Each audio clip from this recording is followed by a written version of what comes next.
일상에 바쁜 여러분들을 대신해서 지식과 인사이트를 정리해드리는 매일 독서 매일 인사이트입니다. 오늘은 지리의 힘, 이 책에 대해서 한번 살펴보겠습니다. 한 개인에 있어서 운의 역할이 있죠. 저희 채널에서는 이 운의 역할을 상황의 힘, 이런 용어를 많이 써봤는데, 한 집단, 민족이라든가 국가 단위의 이런 집단에게 있어서의 운의 역할은 무엇인가? 바로 그거를 지리의 힘이라고 할 수 있을 것 같아요. 그 집단이 어떠한 지리적 조건에 위치하는가, 그것으로 인해서 70%, 80% 이상 어떤 발전이라든가 운명, 이런 것들에 영향을 받고 있는 것이 아닌가, 이런 생각이 들곤 합니다. 그리고 이 책 지리의 힘을 읽으면 그 총균세라는 책이 생각이 나요. 대륙별로 문명의 발전 속도의 차이, 이런 것들이 무엇에 기인하는가, 총균세에서는 횡적으로 연결된 대륙과 종적으로 연결된 대륙, 이런 차이로 인해서 설명을 하고 있죠.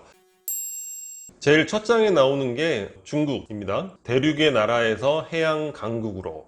과거 명나라 때 정화의 원정이라고 있죠. 당시 명나라는 그 선박 제조라든가 항해술이 굉장히 발달했었나 봐요. 그래서 대단히 이제 함선을 조직을 해서 아프리카도 가고 인도도 가고 아메리카까지 갔다고 합니다. 이렇게 놀라운 그 해양력을 갖고 있었는데, 당시 정부에서 해양 원정에 대해서 찬성하는 파와 반대하는 파가 있었다고 그래요. 반대하는 파가 실권을 장악하면서 모든 그 해양 시설, 해양 기술들을 다 이제 폐쇄를 하게 됩니다. 그래서 총균서에서 보면 그런 얘기가 나오죠. 왜 유럽에서 아메리카를 발견하고 더 발전을 하게 되었는가? 중국은 해안선을 봤을 때 어떻습니까? 나라가 분리되기가 어렵죠. 단조로운 해양선에 어디 도망갈 수 있는 산맥도 없고, 나름 평원, 중원이라고 하는 평원이 넓게 펼쳐져 있는 거예요. 그러니까 통일 왕조가 세워져 있었던 것이고, 유럽은 그 반도라든가 산맥, 강들이 복잡하게 얽혀져 있기 때문에 각 독립 국가들이 많이 존재할 수 있었다는 거죠. 그래서 콜럼버스는 여러 왕에게 유세를 하죠. 첫 번째 왕에게 유세를 해서 지원을 허락받은 게 아니에요. 마지막에 스페인인가 어떤 이제 후원을 얻어가지고 항해를 하게 되고 아메리카 대륙을 발견하게 됩니다. 총균세에서는 이 개념을 최적 분열의 원칙이라고 얘기를 해요. 각 독립국가별로 분열되어 있는 것이 경쟁 효과, 분열이 어떤 효과를 발생한다. 반면 중국은 이제 그런 것들에 있어서는 불리했다, 이렇게 얘기를 하고 있죠. 지금 현재 중국의 가장 큰 고민은 지리에 있어서 무엇이 될까요? 바로 바다입니다. 자, 여기 보면 남중국해가 있죠. 밑에 싱가포르하고 말레이시아 근처에 말라카 해협이 있어요. 그러니까 원유를 수입한다거나 이제 항해를 하게 되면 거기를 돌파할 수밖에 없죠. 말라카 해협이라고 해봐야 폭이 좁은 데는 십몇 킬로밖에 안 된다고 합니다. 막아버리면 갈 수가 없는 거예요. 석유 수입도 안 되는 것이고. 그래서 중국은 해양으로의 진출을 굉장히 노력을 하고 있고, 바다에서의 세력을 위해서 남중국해에 그런 암초덩이에다가 인공섬도 만들고, 그리고 최근에는 저 파키스탄 쪽에 제가 빨간색으로 권하는데, 저쪽에 석유를 수입할 수 있는 파이프라인도 설치하고 고속도로도 깔고 있어요. 그리고 파키스탄 남단에 있는 항구를 자신들이 운송을 위한 항구로 이용하려고 하고 있습니다. 자, 그 다음에 미국인데요. 미국은 독일의 그 비스마르크 총리가 이런 얘기를 했다고 그래요. 신은 미국에게만 특별한 섭리를 베푸신다. 그 얘기는 뭡니까? 너무나 그 축복받은 그러한 영토를 가지고 있다는 거죠. 대서양에서 이제 이민자들이 와서 정착을 시작하게 됐죠. 왼쪽에 쭉 선을 그은 게 에팔레치아 산맥인데, 처음에는 그곳을 넘지 않고 그 동부 해안에서만 정착 생활을 한 거예요. 영국의 식민지로 시작이 됐죠. 영국에서도 넘지 말라고 그랬어요. 왜냐? 세금을 거두기가 어려우니까. 산맥 너머까지 가지 말라고. 그러다가 이제 독립을 하게 됐고, 서쪽으로 뻗어나가는데, 저 루이지애나 지역에는 당시 나폴레옹 시대의 프랑스 영토였단 말이에요. 근데 프랑스는 유럽 내에 영국, 독일 갈등도 심하고, 먼 지역을 관리하기도 골치가 아프니까 미국에 팔아버립니다. 가격은 제가 정확히는 모르지만 굉장히 헐값에 구입을 했다고 그래요.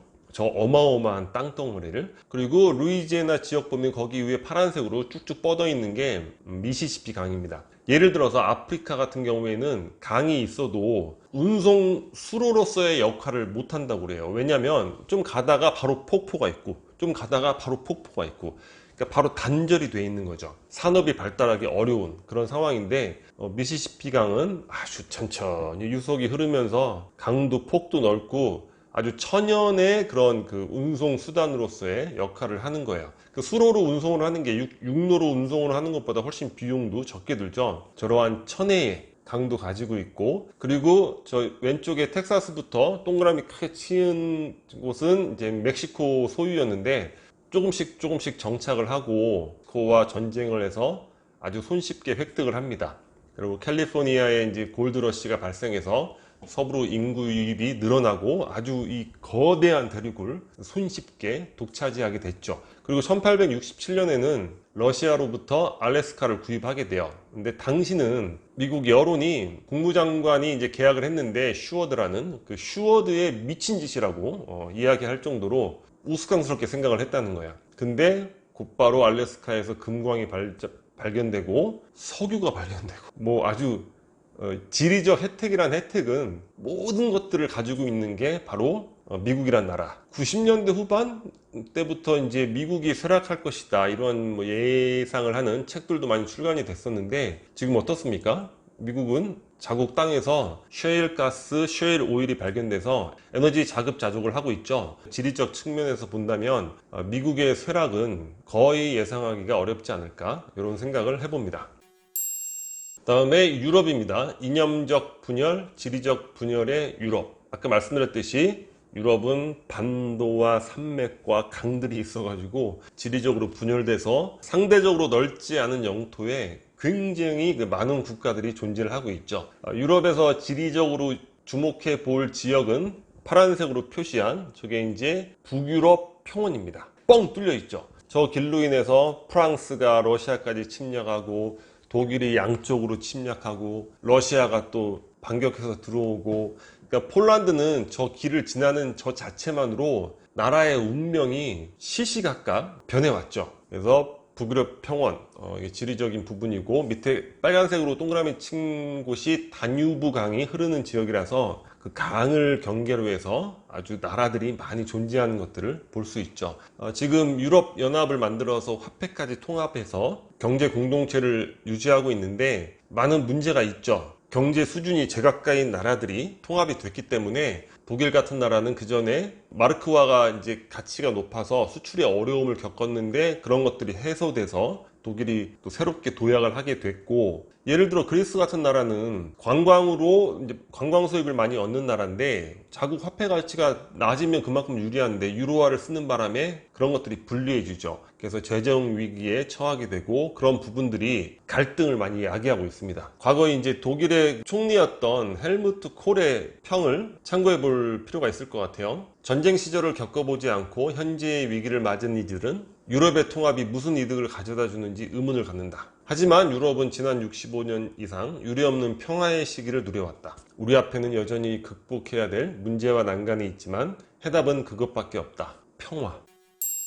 다음에 지구상의 가장 넓은 나라. 러시아는 유럽 변방에서 시작된 나라인데 동쪽으로 아무것도 존재하지 않는 거죠. 왜냐면 사람이 살기 어려운 지역이니까. 그러니까 그냥 그 탐험술이 발전하면 발전할수록 오른쪽으로 계속 뻗어나갑니다. 계속 뻗어나가면서 지금 현재와 같은, 물론 경제적으로 그렇진 않지만 군사적으로 봤을 때 세계의 2대 강국, 종합적으로 봐도 굉장한 그 강국의 위치에 있죠. 그 바탕은 바로 저 광활한 영토에 존재하는 석유, 가스, 다양한 천연자원, 이런 것들이 바탕이 되고 있습니다. 러시아의 지리적 아킬레스건은 부동항이 없다는 거죠. 그래서 예전에 아프가니스탄을 침공한 이유도 남쪽으로 부동항을 차지하기 위해서 그런 시도를 했었고, 수년 전에 저 동그라미 친 우크라이나의 그 크림 반도를 병합을 했죠. 저기가 바로 러시아의 유일한 부동항입니다. 하지만 이렇게 갇혀있는 바다니까 터키 사이를 또 지나가야 되고, 지나가면 또 에게해라는 또 폭이 좁은 바다를 지나야 되고, 거기 또 지나면 또 어떻게 됩니까? 대서양까지 나가려면 지브롤터 해협, 아프리카하고 유럽하고 거의 붙어 있죠. 여기를 지나야 되고, 부동항을 가져보는 것이 러시아에게는 간절한 소망이 되고 있는 것 같습니다. 라틴 아메리카 내륙이 텅 빈 거대한 지리의 감옥. 라틴 아메리카는 주로 이제 해안 지방의 모든 인구들이 거주를 한다고 그래요. 왜냐면 내륙은 거의 계곡들로, 그러니까 지형들이 이렇게 평탄하기보다는, 브라질은 또 거의 다 밀림이고, 그러니까 내륙 지역이 사람이 거주하기가 굉장히 힘든 그러한 지형을 갖고 있다고 합니다. 그래서 발전하기가 상당히 불리한 구조로 되어 있는 거죠. 해안에 도시가 발전되어 있는데 그게 내륙으로 또 이렇게 단일한 한 선으로만 연결이 되는 거예요. 내륙 도시끼리의 연결망들이 굉장히 부재하다는 거고, 라틴 아메리카의 비극은 토지 개혁에서 실패한 그런 것에서 찾을 수 있을 것 같아요. 우리나라 토지 개혁을 했죠. 필리핀 토지 개혁에 실패했죠. 그러니까 아직도 그런 빈부격차의 악순환에 허덕이고 있죠. 미국은 어떻게 됐습니까? 가서 말 타고 달려가서 깃발 꽂고 일정한 기간 경작하면 토지를 얻을 수 있었죠. 그러한 토지 획득의 기회가 나라 발전에 있어서, 또는 토지의 균등한 분배가 나라 발전에 있어서, 이게 근대국가 형성에 있어서 얼마나 결정적인 역할을 했는가, 그런 것들을 보여줄 수 있는데, 남미는 여전히 소수의 지주와 다수의 소장농 또는 노예, 이런 것들이 이제 깨지지 않는 상태에서 시간이 흘러와서 이 불평등 구조가 여전히 존재하는 거죠. 그래서 아무리 민주주의를 한다고 해도 지주와 노예제라는 상황에서 발전하기는 힘든 거죠. 저기 빨간 선이 이제 안데스 산맥인데 거의 전 구간이 만년설이 있다고 그래요. 그래서 우리가 칠레가 이렇게 존재할 수 있었던 이유에 대해서도 알 수 있을 것 같고, 중국 자본이 굉장히 활발하게 진출을 하고 있다고 합니다. 파나마 대운하가 원래 있었고 미국에 관할하고 있죠. 근데 중국에서 니카라구아를 이렇게 또 뚫어가지고 대운하를 건설을 하고 있다고 합니다. 아프리카는 우리가 지도상으로 보면 극지방에 가까울수록 넓어 보이는 경향 때문에 생각보다 작게 보이는 그런 느낌을 갖는데, 아프리카는 그 안에다가 미국, 인도, 중국, 유럽을 다 넣을 수 있을 정도로 굉장히 넓은 대륙이라고 합니다. 근데 지리적으로 또 발전하기 어려운, 아까 말씀드렸듯이 연결되지 않는 강들, 그리고 천연 항구 자체가 쉽지가 않다고 그래요. 낮은 수심 때문에. 그리고 유럽인들이 식민 지배를 하고 자기네들끼리 세력을 나누면서 저렇게 자기들 마음대로 이렇게 국경을 만들어 놨죠. 그러니까 우리가 보기에는 저게 나라처럼 보이지만 온전한 나라가 아닌 경우가 대부분인 거예요. 그 나라가 전체를 중앙 집권으로 지배하는 것도 아니고 그 안에서의 소수 민족들, 다수민족, 소수민족끼리 끊임없이 전쟁이 발생하고 있는 그러한 비극이 멈추지 않고 있는 대륙이 바로 아프리카라고 합니다. 거의 아프리카판 세계대전이라고 일컬어지고 있는 부족 간의 전쟁들이, 특히 콩고 민주공화국 중앙에 위치한 여기서 주변 국가들하고 더불어서 끊임없이 불안한 전쟁과 일시적인 평화가 반복되는 그런 상황이 펼쳐지고 있다고 합니다. 중동, 아프리카를 보면서 어떤 민족 분쟁 이런 것들이 없는 부분에 안도감을 느꼈다면, 중동을 보면서 우리가 종교 분쟁이 없는 것에 대해서 또 큰 안도감을 느꼈어요. 예전에 도울 선생님이 우리가 유교적 합리주의 때문에 종교적 분쟁이 없다, 이건 진짜 대단한 거다, 이렇게 말씀을 하시는데, 그게 왜 대단한 거야? 종교적 분쟁이 왜 싸울 일이 뭐가 있어? 그리고 또 어떤 학자는 우리나라는 종교의 근본주의가 없다, 다 기복신앙이다. 교회를 가도 자기 복을 빌고, 절에 가도 복을 빌고, 그 종교의 어떤 근본주의에 빠져서 세상 모든 것들을 부정하는 이런 경향이 없잖아요. 그런 게 참 대단하다, 이렇게 얘기를 들었는데, 그 뭐가 대단해? 당연한 거지 생각을 했는데, 중동 문제를 보면서 그런 것들이 얼마나 중요한 건지 아주 안도감을 느끼게 됐습니다. 중동은 물론 유럽인들이 이렇게 또 자기들 맘대로 국경선을 그어놨잖아요. 반듯하게. 이런 것도 문제가 되지만, 내부적으로 물론 유대교와 이슬람, 이런 갈등은 그럴 수 있겠구나, 종교가 다르니까. 근데 이슬람 그 안에 수니파, 시아파, 알라이파 해가지고 끊임없이 서로를 학살하는 전쟁이 펼쳐지고 있는 거예요. 그러니까 이게 온전한 중앙 집권적 나라들이 아니에요. 대부분은 그 안에서 그냥 여러 가지 다른 나라들이, 그 안에 조그마한 나라들이, 요건 아프리카는 민족인데 중동은 종교에 따라서 나눠져 있다, 이렇게 보시면 돼요. 얼마 전에 시리아에 대형 난민이 발생했잖아요. 시리아는 어떻게 됐냐면 다수의 수니파인데 지배자들이 소수의 알라이파인 거예요. 알라이파. 프랑스 지배 시절부터 이 프랑스 애들이 알라이파 애들 경찰시키고 군인시키고 많이 시켰나 봐요. 그러니까 이 70% 80%가 되는 순위파가 지배를 받으려니 이게 말이 안 되잖아요. 그래서 이제 봉기를 했는데 이 알라이파 대통령이 막 3만 명을 다 학살해버리고 잊지 않는 거죠. 그런 것들이 또 폭발을 해가지고 어마어마한 난민이 발생해서 유럽으로 뭐 난민이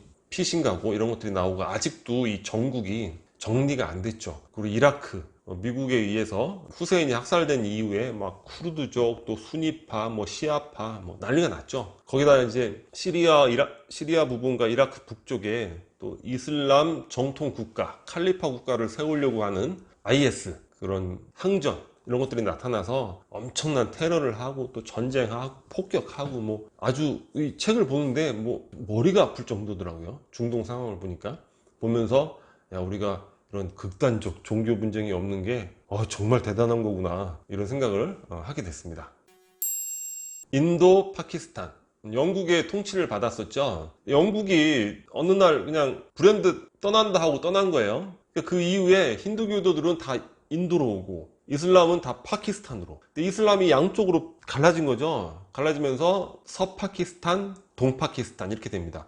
그러니까 방글라데시가 원래는 동파키스탄이 되는 거예요. 근데 서파키스탄이 조금 더 인구도 많고 하니까 계속 지배를 하려고 하니까 이 서로 연결도 안 된 나라 아니에요? 그리고 이게 뭐 민족도 다르고 다 다른데 그래서 거기에 반발해서 방글라데시로 독립을 했고 인도가 또 그런 걸 부추겼죠. 파키스탄과 인도는 끊임없이 적대적인 관계, 중간중간에 계속 전쟁을 치르면서 서로 또 핵무기를 보유하고 있는 그런 나라죠. 카슈미르라는 주가 또 가장 그 대표적인 지역인데 주민들은 대부분 이슬람교예요. 근데 거기에 이제 실권자가 힌두교도니까 인도로 포함되겠다 이렇게 얘기를 한 거죠. 아주 근원적인 문제가 발생이 된 거죠. 무력 분쟁 이런 것들이 카슈미르 지역을 통해서 일어나고 있고 파키스탄 자체도 이게 뭐 핵도 갖고 있는 이런 나라 같은데 이게 전체를 또 통치하고 있는 그런 세력이 못 되는 거예요. 이쪽은 다른 부족들, 저쪽은 다른 부족들, 거의 중동하고 상황이 비슷한 그런 느낌을 갖게 되고 인도는 나름대로 그 중국에 대비한 인도라는 하나의 그 정체성을 그래도 어느 정도 그런 개념, 상상적 개념을 나름대로 그 주민들이 공유를 하고 있는 그런 부분들이 인도라는 통합체를 유지해 오고 있는데 도움이 되고 있고 중국의 팽창에 맞서서 미국과 협력하고 있는 이런 모습을 보이고 있습니다. 이외에 이제 뭐 북극 지역에 나오는데 북극은 현재 뭐 러시아가 세력의 많은 부분들을 차지하고 있다. 이 정도로 보시면 될 것 같아요. 지리의 힘에 대해서 살펴봤습니다. 지리와 관련된 역사 그리고 현대 정치 이런 것들 아울러서 우리가 뭐 나아가야 될 길 어떤 또 한 개인으로서의 뭐 삶에 대해서 여러 가지 느낄 수 있는 이런 부분들 뭔가 생각해 볼 거리들을 많이 제공하는 그런 책이 아닐까 이런 생각이 듭니다. 자, 오늘 영상은 여기까지 마치도록 하겠습니다. 여기 캐리커처가 구독 버튼이고요. 구독과 좋아요 많이 부탁드리겠습니다. 감사합니다.